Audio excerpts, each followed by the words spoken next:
مسجد یہ مسلمانوں کے فیصلوں کی جگہ تھی، مسجد یہ تعلیم کی جگہ تھی، تربیت کی جگہ تھی، یہ ٹریننگ کی جگہ تھی. یہاں فوجی ٹریننگ بھی ہوا کرتی تھی، یہاں وفود بھی آتے تھے، یہاں ایک ڈپلومیٹک سینٹر بھی تھا.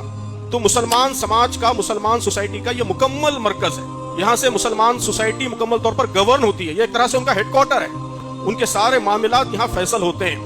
تو یہ مسجد کا اصل کیریکٹر ہے.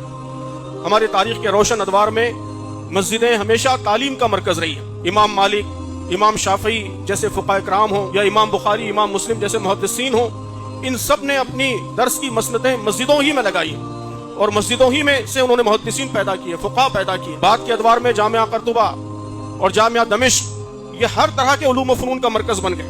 مورخین کہتے ہیں کہ کئی ہزار لوگ پوری دنیا سے یہاں جمع ہوتے تھے. جو حیثیت آج ہارورڈ یونیورسٹی کی ہے، کیمبرج یونیورسٹی کی ہے، MIT کی ہے، وہی حیثیتیں کسی زمانے میں دمشق اور قرطبہ کی مسجدوں کی ہوا کرتی تھیں، جامعات کی ہوا کرتی تھی، کہ وہ ساری دنیا میں علوم و فنون کے مراکز